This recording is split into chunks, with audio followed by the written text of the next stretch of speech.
Seigneur, Nicolo ya Mipepe, Nicolo ya Bamboba. La tombe Nicolo ya Nicolo ya Bamoa, ya Baprince, ya Baprincesse, Jésus. Vous allez Nzambe, aux Alaka, aux allez peuple, aux ala Seigneur. Libana na yo Nzambe, vos sous allez te, mon Dieu, mon roi. Okela kinyoso, na mouya, malobalo, tango père. Aux ala qui n'a besoin de soumis à mon côté. Tout a été créé par toi et pour toi, Seigneur. Misama na yo Nzambe na bomoi. Okela kinyoso, wa kete zela ki malamu Yesu. Osepela ki kokela ngai moto. Okeseni singai Seigneur na bikolo nyonso okela ki na sena moi. Opeske supériorité likolo ya nyonso Seigneur. Napesa yo nini Jésus. Ngai oyo nazalaki eloko. Nazalaki moto oyo azalaki ntina yo peska ye ntina Seigneur. Katek na bitumba Yesu olongisi ngai Yesu. Na bamipepe bambongi ya maladi Seigneur. Pour Jésus. Ceux qui n'azali, oh n'azali Seigneur, c'est par ton amour Seigneur. Ceux qui ont été, de vie à recevoir bas. Ceux qui ont été Jésus, mais la sous sur ma moïté. Ceux qui ont été mon Dieu mon roi, mais la sinakenda kana ni pour mon kiliyo. Mais la oliwa Nzambe, ozoba de la maïs Seigneur, nazanani. Après ça qui est venu Seigneur pour nazala pour nazali. Allez, qui va couper la vie de notre papa. Mais la volée Nzambe, au salut éternel, à la chouchou de mon. C'est pourquoi, Seigneur, là, il ne veut comme la mon Dieu, mon roi, qui est comme toi, Seigneur. C'est toi qui es digne d'adoration, Jésus. C'est toi qui es digne de recevoir l'honneur, la puissance et la gloire, oh Seigneur. Viens dans mon sang, Jésus. Maman,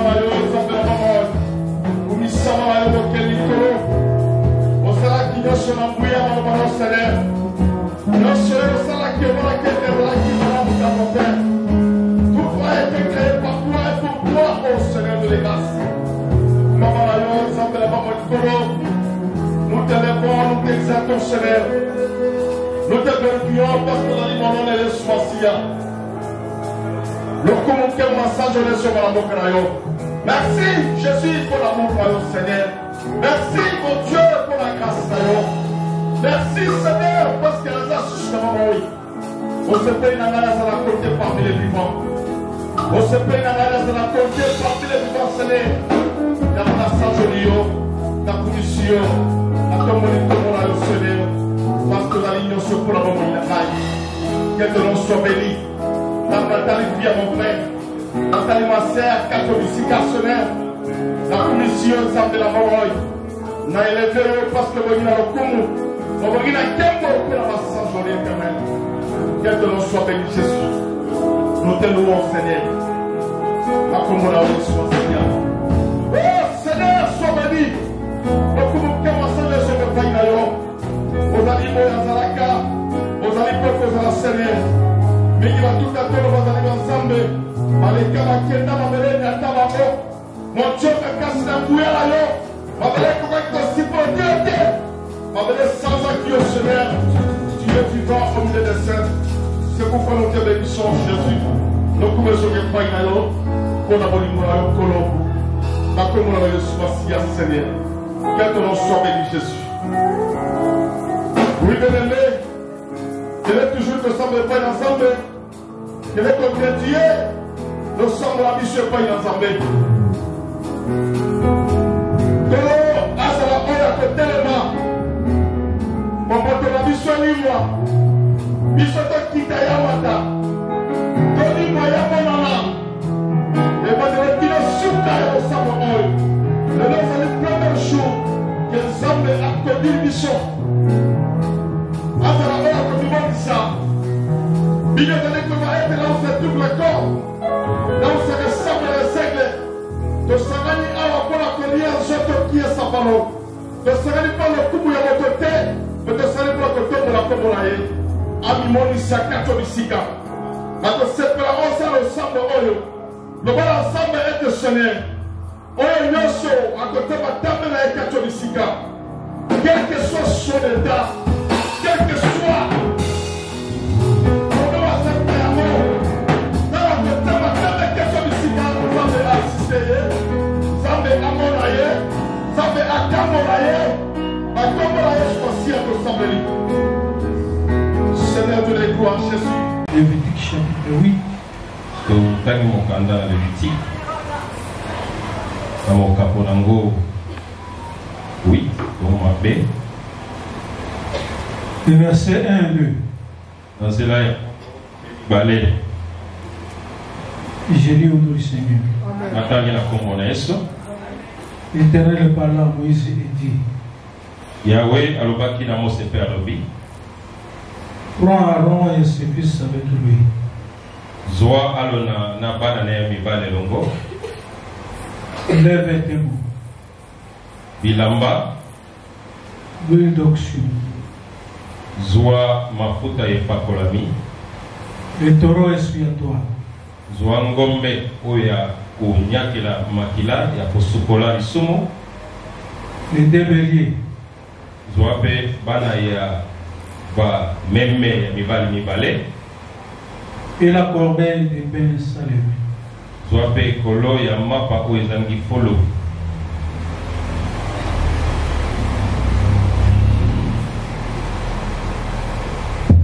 Sort des 28,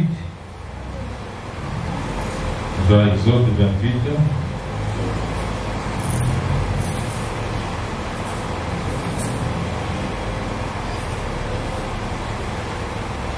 verset 1 2. Dans zela ya moko kino ya mibale. Et le verset 4.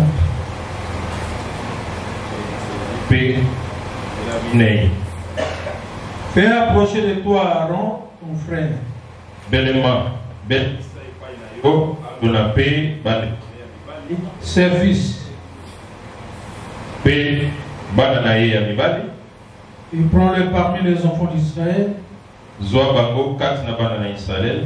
pour les consacrer à mon service, Yo kotisa bango na kati na mosala na ngai. pour les sacerdoces. Pona bonganga. Aaron et les fils d'Aaron, Alona pe bana na ye. Nadab, Nadab. Abihu, Abiu. Eleazar Eleazar.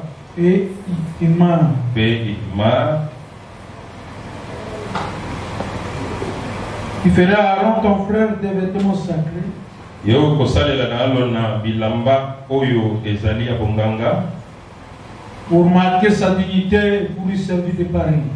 Pona kokabola oyo ezali bonzambe na ye pe na kokesanisa mola. Ou bien traduit dignité. Lokumu. Ouais. Verset 4. Voici les vêtements qu'ils feront: Tala bilamba oyo bakosala. un pectoral, Elamba oyo babengi pectoral. un éphod, Elamba oyo babengi ephod. une robe, Elamba oyo babengi robe.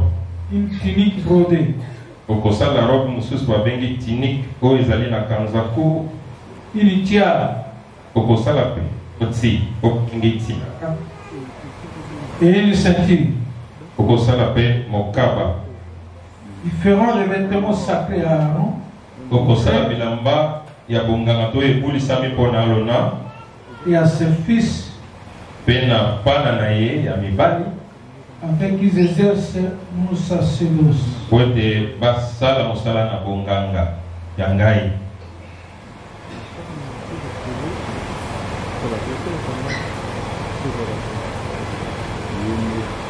Que le Seigneur ajoute la bénédiction Sika ete nzambe abakisa lipamboli à la lecture de sa parole.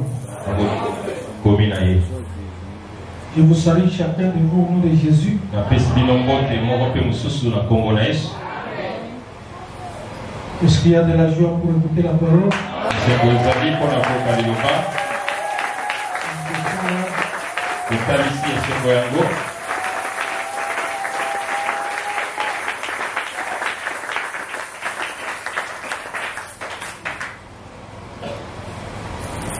Aujourd'hui, c'est le premier jour. Lelo ezali mokolo na yango. Pour ainsi dire, c'est l'introduction. Mpona koloba malamu ezali ebandeli. Je ne vous retiendrai pas beaucoup.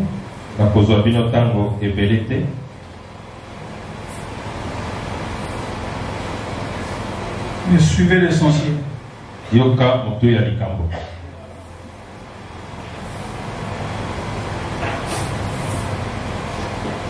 C'est Dieu qui dit à Moïse.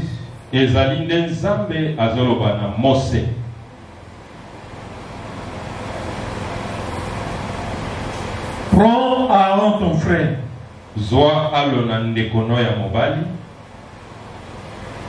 Et ses fils.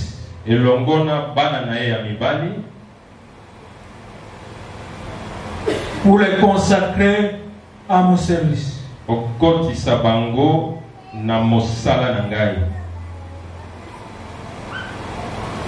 C'est simple à comprendre.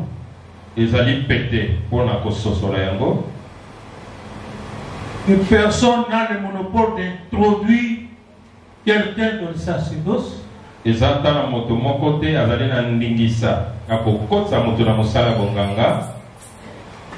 celui qui introduit l'homme au sacerdoce, c'est Dieu lui-même.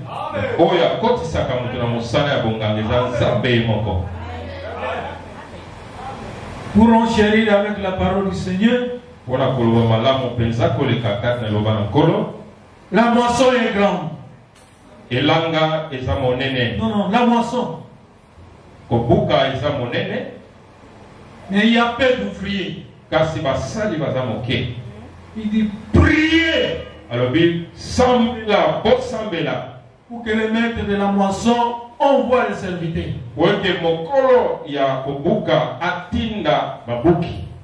C'est que celui qui introduit les ouvriers dans la moisson,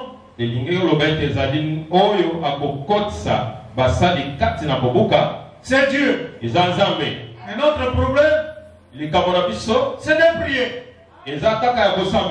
Mais introduire, cela dépend de Dieu.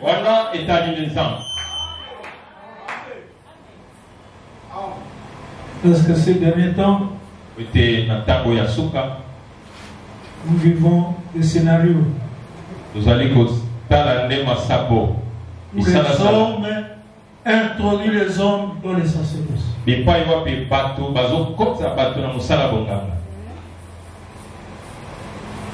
Est-ce que le peuple me suit?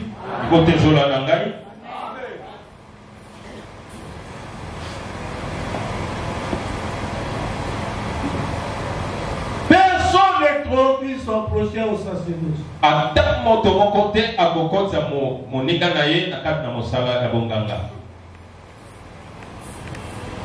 C'est Dieu qui introduit.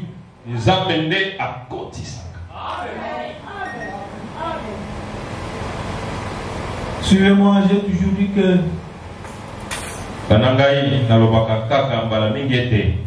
si l'introduction, si la lecture fait défaut,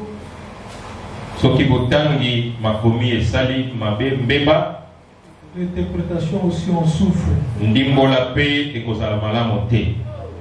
Ici, c'est la consécration d'Aaron avec ses fils.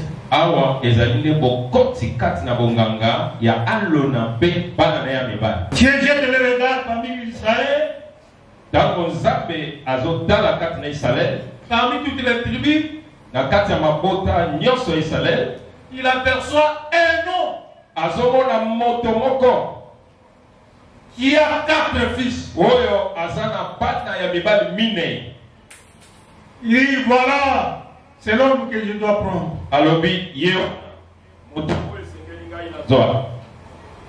Pourquoi on prend Aaron? Parce qu'il a 4 fils. Suivez-moi très bien. Dans l'invitation, vous avez écrit la consécration. C'est ça que vous avez écrit.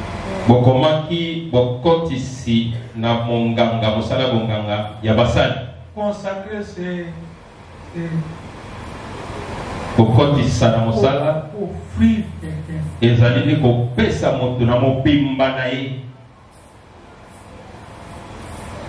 Paul dit Paul alobi, celui qui nous consacre, c'est Dieu. oyo akotisaka biso na mosala eza Nzambe moko. Retenez que ce jour-là, Yeba simba ete mokolo wana. nous ne venons pas pour consacrer, Tokoya te pona kokotisa na mosala ya bonganga. parce que celui qui consacre, c'est Dieu. Ote oyo akotisaka na mosala eza Nzambe moko. Voilà pourquoi j'ai rectifié le langage. Galatina zali kokongisa moke elobe. Ce que nous ferons ce jour-là, Ote kosa kolona. c'est reconnaître ce que Dieu a établi. Ezali koyeba kosala oyo Nzambe akongisa. Reconnaître Moïse, reconnaître. Ezali ne koyeba oyo Nzambe. Reconnaître ton dima o Nzambe. Tondima oyo Nzambe asala.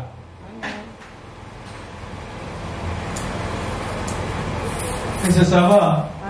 Zamalamo. Je vais expliquer ce verset Na kolimbola likomi oyo. dans la prophétie, dans sa pensée.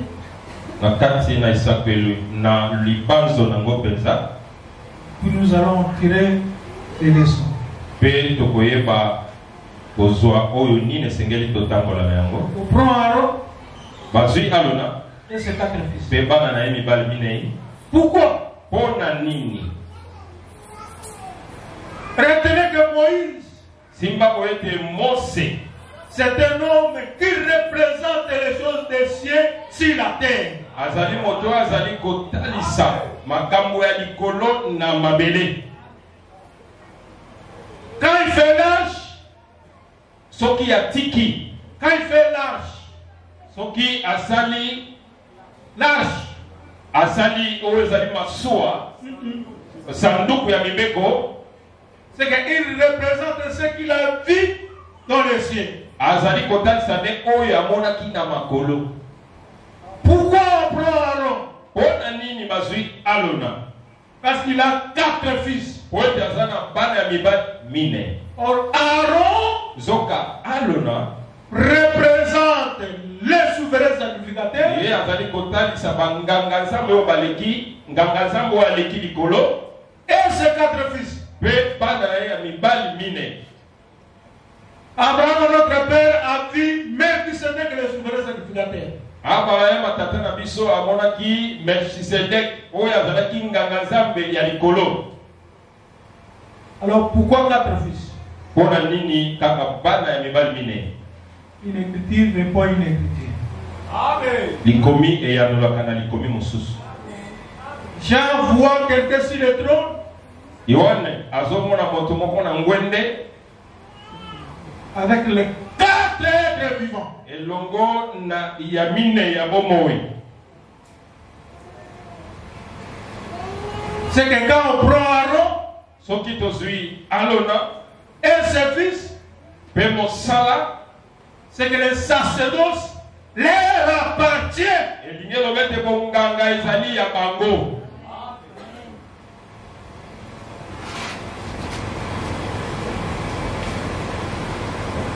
Hors de l'Apocalypse, Zoka mokana na emoniseli on voit quelqu'un assis sur le trône tozomona moto moko avandi na ngwende et les 4 êtres vivants dans tout le trône. pe bao bazali na bomoi minei.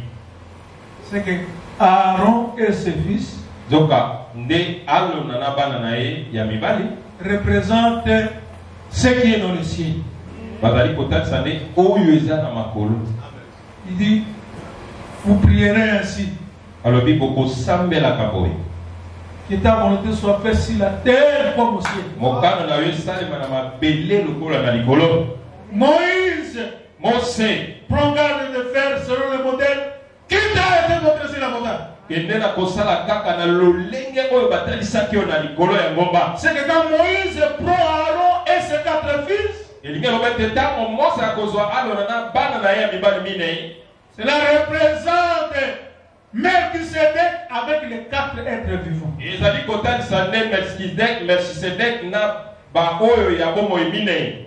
C'est ça d'abord la pensée de cette écriture. wana nde libanzo ya likomi oyo. Pourquoi? Pour la nini. Vous allez remarquer que le jour de l'inauguration, mokolo ya inauguration to ba panzaki sacerdoce et salemaki des fils meurent, balobi bana ya mibali mibale mais kubakufi des restes. ba mususu batikali. Le premier jour où commence les sacerdoces, mokolo kaka liboso bongange banaki on constate la mort de deux fils. to moni kufa ya bana mibali mibale. C'est pour annoncer déjà que quand on constate la mort, c'est là où commence les sacerdoces. Sans la mort, les sacerdoces n'y est pas.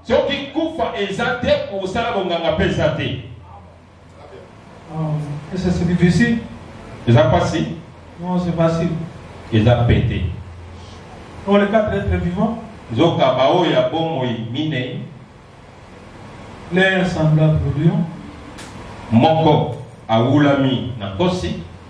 L'air semblable à l'aigle qui vole. Mosusu pe azali lokola mpongo oya mataka makolo. L'air semblable au bœuf. Moko azali lokola ngombe.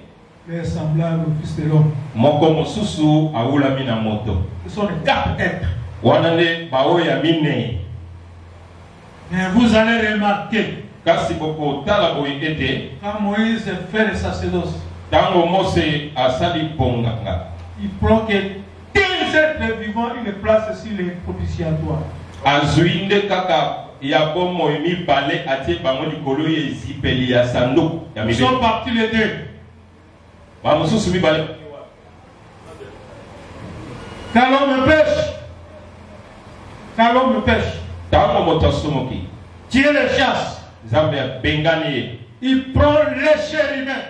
Azuba keluba. Il les place à l'entrée du jardin. Atie bango na bokoti ya elanga. Ils étaient deux. Bazalaki mi balé. Avec une épée flamboyante. Bazalaki na mopanga ya moto. Mais dans la révélation, Na kati ne moniseli. ils sont 4. Baza mine. Où sont partis les deux? Mi balé bakewa. Il y avait 4 fils d'Aaron. Ezalaki na bana mibali mine ya Et les Arona. 2 mains Mibale ya mibali bakufi. et les 2 restes. Misusu batikali mibale. Or, j'ai dit que l'un représente le bœuf, Na lobete moko aula mito aza lokola ngombe. l'un représente le fils de l'homme, Moko mosusu aza lokola moto.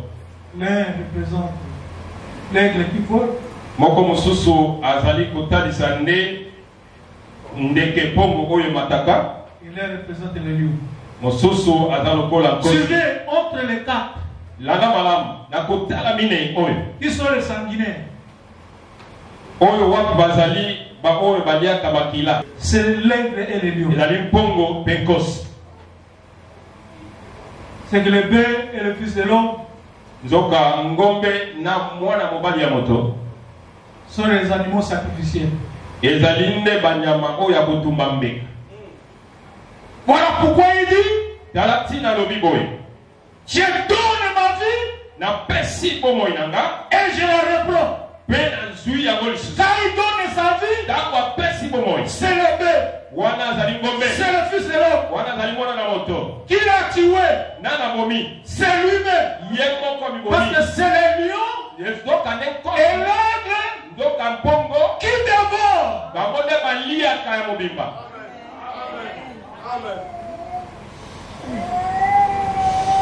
Ora nana malamu, nana boma Yesu na kulusu. Il a tué Jésus à la croix. Bazuye babaki. On l'a crucifié à la croix. Banda gonga misa na tongo. À la 3e heure du matin. Tubenga 9h. Ce qu'on appelle 9h aujourd'hui. Qui est commis pour quoi ba ku fate ba beta kama solo. Kati na bango ba beta kama solo. Et jusqu'au soir, les gens commençaient à raconter entre eux les histoires. Yesu na ba te brigand ba ko ba ka beta kama solo. Jésus et les deux brigands continuaient à raconter les histoires. Atali ba mi bato ba ku fate. Ils ont regardé, ils se sont dit, mais tiens, ces gens ne meurent pas. Précipitons la mort. Précipitons la mort. Donc, quel est la kotindi kaliwa? Il vient. Voyez, Au premier, il brise les pieds. Yayambo bapuki e makolo. Mais qu'est-ce que tu as fait, soldat? Qu'est-ce que tu as fait? Soldat, au salinini, eloko salinini. Parce qu'après avoir brisé les pieds de ces brigands, Nasima kopuka makolo ya motobabe oyo mobomi. en deuxième position était Jésus. Yami balé sengela kinde Yesu. Il fallait briser le pied de Jésus. Sengela ki bapuka pe makolo ya Yesu. Mais le soldat saute. Kasi basoda bakeyinga mosusu. Baleki. Quand chez l'autre, Bakeye pa ya mosusu. il brise les pieds. Bapuki pe makolo ya mosusu wana. Dès que les pieds de ces deux brigands se rompent, Tango makolo na bango mibale moko pe mosusu ebukali. là il vient, il regarde. Tango baye batali. Il n'est pas en vie, il a remis l'esprit. Ye akufi ya zalisu na bomoi te. Qui l'a tué? Nani ya bomi? C'est Ye lui-même. moko ami bomi. Dieu s'est tué lui-même. Nzambe bibomaka ye Et il moko. se donne la vie lui-même. Ami pesi pe bomo ye moko. Pourquoi il tue et donne la vie? Bomi pe apesi bomoi. Il tue aussi. Abomi lisusu. Il donne aussi la vie. Apesi pe bomoi Qui lisusu. a tué? Nana bomi. C'est Dieu. Ye Qui moko. donnera la vie? Nana kopesa kama C'est bomoi. Dieu. Ye moko. S'il nous tue, Soki abomi biso. il est capable aussi de nous donner la vie. Ina makoki ya kopesa biso bomoi.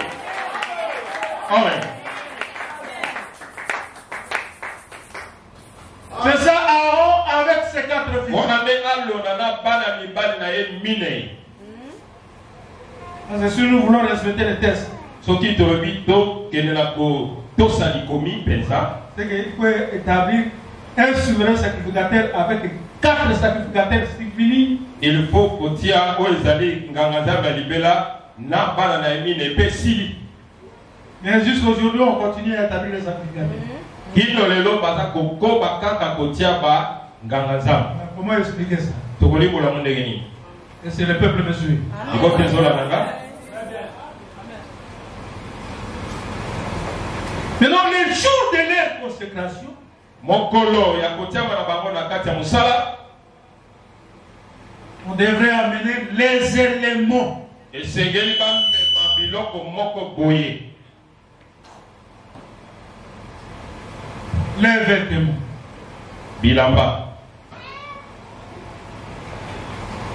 les taureaux expiatoires, Ngombe oyo ya kolongola masumu. les béliers de la consécration, Bakomema pe meme mpona tina na kotia na mosala. les corbeilles de personnes. Bakomema pe ekolo ya mapezanga fulu. Voilà pourquoi dites aux ceux qui utilisent, Tala tina bazali kosalela. dites aux ceux qui utilisent Yebisa na bao bazali kosalela. les toges, O bazali kosalela elamo babengi toge. les jours de consécration. Mokolo ya kotia bato na mosala ya bonganga. Dit que vous avez omis, Bobosani eloko moko. vous avez oublié les béliers, Bobosani meme ya mobali. vous avez oublié les pères de corbeilles de personnes. Bobosani ekolo ya mapa oyo ezali fulu. Vous avez oublié les taureaux expiatoires. Bobosani ngombe elongolaka masumu. Vous avez oublié l'huile d'onction. Bobosani pe mafuta yepakola.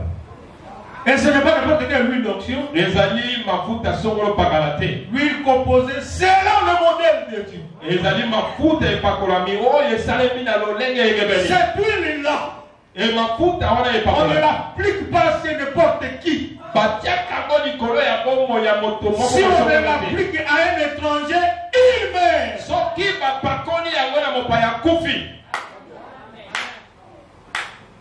Amen. Quelle est cette huile? Mafuta boni. Non, il nous a été donné de parler sur les vêtements. C'est un bref. Biso balobaki to bapona bilamba na okene molai te. Suivez pour comprendre. Landa po ososolo.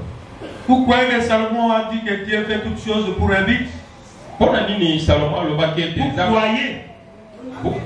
ozongi ete nzambe asalaka likambo nyonso na likambo moko boye songolo mpona ntina moko boye. Merci. Oui. Dieu fait toutes choses pour un but. Nzambe asalaka eloko nyonso na ntina. Ok. Dieu n'a jamais fait quelque chose au hasard. Donc kaka boye pamba te. Même s'il permet de preuve, c'est pour un but. Soki nzamba pesa kako mekama ezana tina. Quand Dieu crée l'homme, c'est pour un but.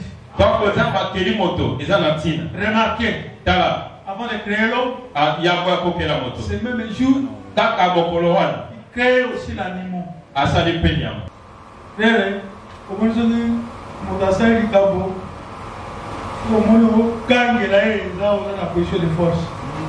So comme la position à faiblesse, on gagne là, ici. Amen. On va au bon de là. La Bible, on toque la casse. Il a dit, partons alors. Il a pris ses vêtements. Il s'est revêtu de vêtements. Il s'est enveloppé de vêtements. Vous connaissez que si la magicienne reconnaît que c'est moi Saoul, Soki, moi si on est à solo, parce que Saoul était gaïné Saoul. Ici. Saoul arrive. Saoul a commis qu'on n'est pas moi il ça se solo. fait comme un autre homme. Misali le corps à mon tomosus. Il dit pas. Alors moi si. Je viens de consulter. Na yé au tal. Invoque-moi. Au tal c'est pas na yo. Benga. Invoque-moi un mort. Benga moto moko akufa na kata mo solo na yo. Je vais que j'invoque. Na no lingie tengana benga. Oui. Invoque-moi Samuel. Benga Samuel. Comment ça invoquer? Abandi kobele la batunaye. C'est là où beaucoup de gens se sont achoppés. Ndewana nde bele la bateau. Se sont achoppés contre les Écritures. Et bah on ne va boulunga la carte va commis. Il dit Saoul, la femme avait invoqué Samuel, donc on peut invoquer les noms. Bah le fils Saoul nde abengaki Samuel. On dit que la femme voit une vieillard qui sort. Moi si amoni mpaka moko azakobima. Ouvert de bois. A mise pied là-bas. Qui monte comme un dieu. Abanaï komata loko la zame. Celui qui sort de la mort. Oyo azobima uta na kufa. Et qui monte. Pe azali komata. C'est un vieillard. Azali mpaka. Qui est comme un dieu. Oyo azaloko la zame. Quand Samuel sort. Tango Samuel a bimi. La femme crie. Voici à Gangi. C'est toi Saoul. Yonde Saoul. C'est que si Samuel n'était pas ressuscité, Soki Samuel a sekwakate. Saoul restera un mystère. Ete Saoul a katika na libo mami. Mais la résurrection de Samuel, Akati na kosekwa ya Samuel. afin que ce qui était caché soit dévoilé. Voilà pourquoi la raison de l'explication aujourd'hui, c'est parce que Christ est mort, il est ressuscité, tout ce qui était caché est révélé. C'est que si Christ n'était pas ressuscité, tout le mystère restera mystère. Mais comme Christ est ressuscité, aucun mystère ne restera mystère. Nous le croyons. Autant que on comprend Quand tu lis, tu comprends pas. Tu laisses continuer, ça va s'ouvrir. Ça va s'ouvrir. Il n'y a pas quelque chose qui doit rester comme un mystère. Jésus était mort, il est ressuscité. Tout ce qui était caché sera dévoilé. Est-ce que le peuple croit cela? Il faut te donner les mystères seront dévoilés. et ma bombe ami et Kosiana Poissa. Il ne faut pas oser de faire des choses secrètes devant ces dieux. Et Sengeli, Kotika Kosala Makamba Kobomba Likoso Azambe. Ceux qui vont ma bombe, ma casse, ils ont foutu. Donc, il y a aussi des choses qui ne sont pas là. Si les mystères sont dévoilés, et à combien plus forte raison, toi, sorcier, tu seras dévoilé. Crée Dieu. Cessez avec la prostitution. Ça sera découvert parce que Jésus est mort et ressuscité.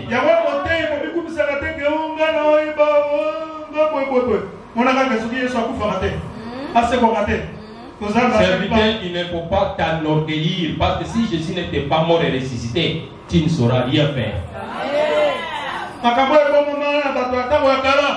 Les choses qui étaient cachées dans les anciens, ils ont lu mais n'ont pas pu donner l'interprétation. Mais gloire soit on dit, le gouvernement de l'agneau a dévoilé tous les mystères.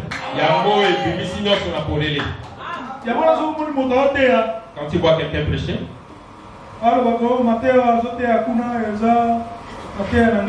et ce qu'il enseigne là-bas, ce sont même prédications. Ça, c'est simplement l'orgueil. Pierre, Pételo, qu'est-ce que les gens disent de moi? Qui est Jérémie? Jean-Baptiste. L'un des prophètes. Bon, ça va. Vous alors. Ok. Bino Sasaï. Et dites-vous que je suis. Bino Nangolobini Nganazana. Pierre dit, Pételo, tu es le fils de Dieu. vous allez moi dans mon pali Yanzam. Pourquoi tu es sorti de Dieu? To l'idée de yo wuti Nanzam. Vous êtes la réponse de Jésus. Yoka et Yanoya Yesu. Pierre, Pételo. ce n'est ni la chair et le sang qui t'ont révélé. Les aliments, il a une solution à capoter. La révélation n'est pas l'œuvre de la chair et le sang. Et te nimbola les aliments, ça n'a pas sunina matilate. C'est le Père qui est dans le ciel qui le révèle. Tata wa zali kolonia zali kopesa yango. Yamona soki na teo na nzela na tata révélé likambo. Zoa yango ekabate ya tata na yo. Kende kote yango. Voilà pourquoi quand je prêche ici, ça va bien aider ça tata ya likolo ya révélé yo. Est-ce que le peuple a compris pourquoi des vêtements? il vote Sosoli. You know, the dernier critique. Tout le monde dans l'assemblée, c'est pasteur Amio Balata Kabilama Mukura Te Tonani. Si on vous pose la question, Azara Kola Sabilamba, Sakapona Kola Kisake Batoana, Azana Makoki Akolimbo. C'est que les locaux va pour les samots, va pas de Musala, faut pas monnaie Azana Makoki Akolimbo. le pouvoir d'interpréter.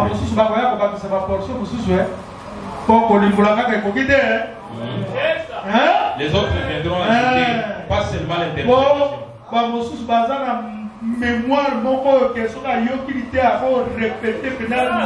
textuellement. Il y a des gens qui ont des mémoires telles que quand ils écoutent l'enseignement, ils peuvent reprendre textuellement l'enseignement. Voilà pourquoi nous disons que ça ne suffit pas. Il y a aussi un autre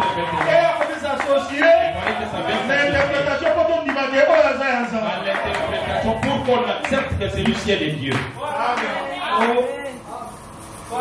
Si tu vas savoir le Saint, beaucoup des étudiants, supportez-moi, supportez-moi. Supportez-moi. En notre temps, il y avait peu d'étudiants. En notre temps, on n'aimait pas les titres.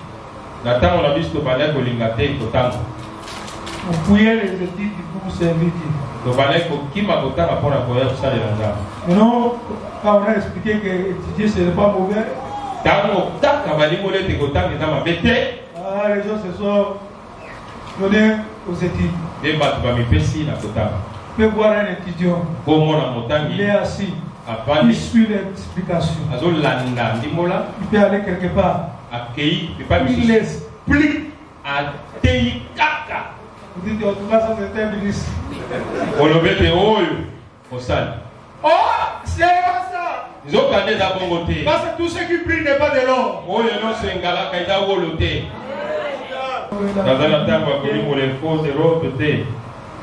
Ésaïe 3.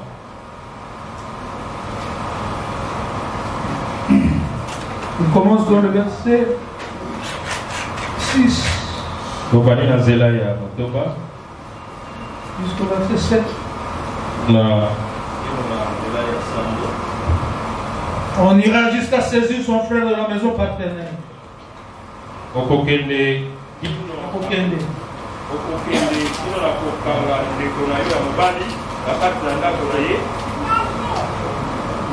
qui a un habit.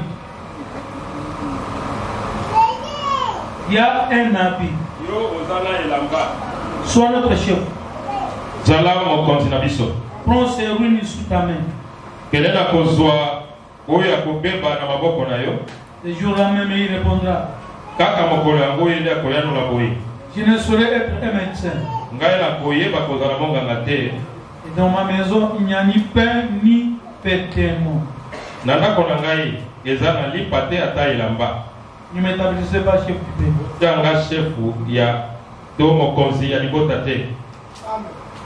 C'est qu'on ne peut établir chef que celui qui a le pain et le vêtement.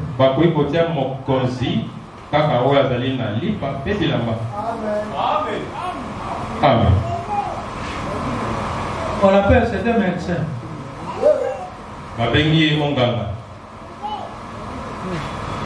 Le ministère n'est pas un grade. Et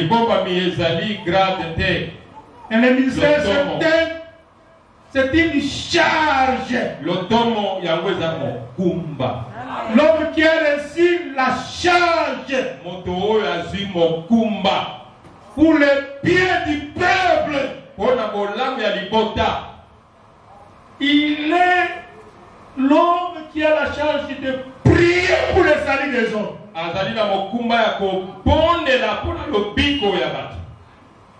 Même ces enseignements, c'est pour que les hommes soient sauvés.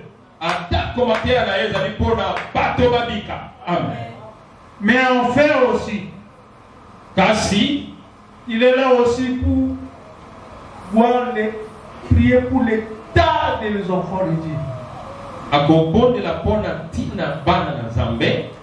Moteya sepela peso ngazo mono musambe na nyokomo ife koma sije aya kusambe na kwa motoana alukwa nitabuana.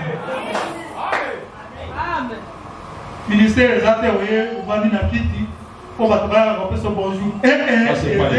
Kumba ozipo batu bakotela kukonza likolo pe batu babikela bolamu awana se. Amen.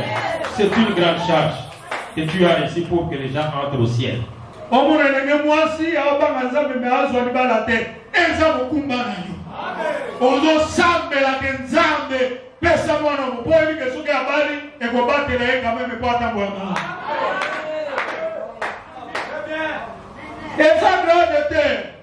n'est pas un grade. Ce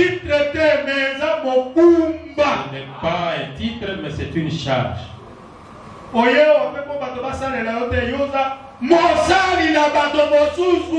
venu ici pour que les gens travaillent pour toi, mais tu es travailleur des autres.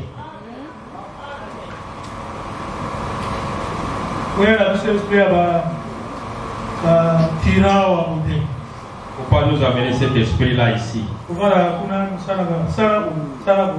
Tu es là, tu envoies ce maître, il était le plus grand de tous. Il est devenu serviteur. Paul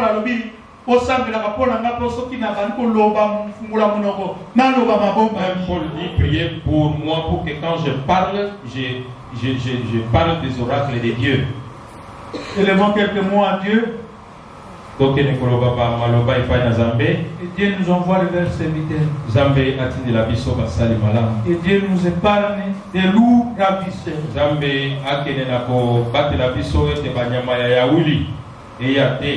Prions le Seigneur.